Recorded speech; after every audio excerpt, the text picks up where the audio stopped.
அனைவருக்கும் அன்பான யோக வணக்கம். தொடர்ந்து நாம் 21 நாள் தியான பயிற்சியை மேற்கொள்வதற்குண்டான பதிவுகளை உங்களுக்கு வழங்கி வருகின்றோம். இந்த பதிவில் நாம் இன்று பார்க்க இருப்பது இந்த 21 நாள் தியான பயிற்சியானது எவ்வாறு செய்ய வேண்டும், இதன் வழிமுறைகள் என்ன என்பதை பற்றி இன்றைய பதிவில் நாம் பார்க்க இருக்கின்றோம். இந்த தியான பயிற்சியானது வருகின்ற ஜனவரி 1ஆம் தேதியிலிருந்து நீங்கள் வீட்டில் இருந்தபடியே பயிற்சி செய்யக்கூடிய வகையில் வடிவமைக்கப்பட்டுள்ளது. 7 நாட்களுக்கு ஒரு முறை உங்களுக்கு உண்டான தியான பயிற்சி முறைகள் குறித்த வீடியோ பதிவுகளை உங்களுக்கு வழங்கப்படும்.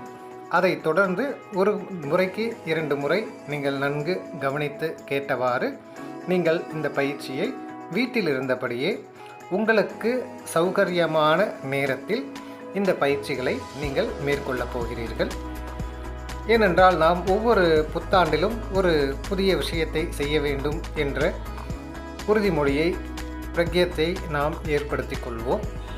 அதைத் தொடர்ந்து நாம் பின்பற்றுகிறோமா என்பதை நாம் சுய பரிசீலனை செய்து கொள்ளக்கூடிய தருணத்தில் நாம் இன்று இருக்கின்றோம்.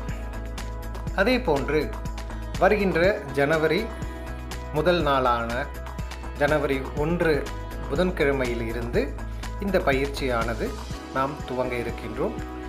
அதற்கு முன்பாக உங்களுக்கு பயிற்சி குறித்த அனைத்து விஷயங்களும் இந்த வீடியோவின் மூலமாக அனுப்பப்படும். அதற்கு தகுந்தாற்போல கடந்த 2 பதிவுகளில் நீங்கள் எவ்வாறு தியானத்தை மேற்கொள்ள வேண்டும், தியானம் மேற்கொள்வதனால் நமக்கு ஏற்படக்கூடிய பலன்கள் என்ன என்ற விஷயத்தை எல்லாம் நாம் பதிவிட்டிருந்தோம். இதுவரை அதை பார்க்காதவர்கள் பார்த்து ஒரு முறைக்கு 2 முறை நீங்கள் ஓய்வாக இருக்கக்கூடிய நேரத்தில் அந்த பதிவுகளை பார்த்து உங்களுக்குள் உள்வாங்கிய பின் இந்த பயிற்சிகளை மேற்கொள்வது சிறந்த பலன்களை கொடுக்கக்கூடியதாக அமையும்.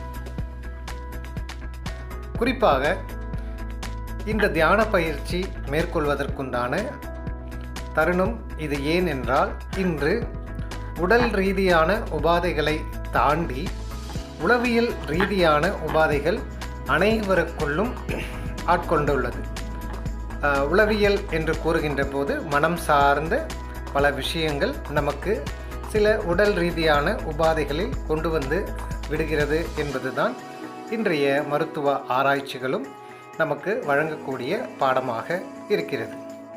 அதை மையமாக கொண்டு நாம் அனைவரும் குறைந்தபட்சம் ஒரு நாளைக்கு 10 நிமிடத்திலிருந்து 15 நிமிடம் ஒரு எளிமையான இந்த தியான பயிற்சிகளை வீட்டில் நாம் மேற்கொள்கின்ற போது நமது மனதளவிலும் உடல் அளவிலும் பல்வேறு விதமான மாற்றங்களை நம்மால் பார்க்க முடியும் என்பது நமது மையத்தில் தொடர்ந்து பயிற்சி செய்தவர்களின் அனுபவத்தை கருத்தில் கொண்டு இந்த 21 நாள் தியான பயிற்சியானது உங்களுக்கு வடிவமைக்கப்பட்டுள்ளது. எனவே இன்றிலிருந்து நீங்கள் தயார்படுத்தி கொள்ளவும். இன்று 25 டிசம்பர். இன்னும் 5 நாட்களில் நாம் புதிய வருடத்தை வரவேற்கக்கூடிய தருணத்தில் நமது உடலுக்காக, நமது ஆரோக்கியத்திற்காக தியானத்தை நமது வீட்டில் வரவேற்க தயாராக இருக்குமாறு அன்போடு கேட்டுக்கொள்கின்றேன்.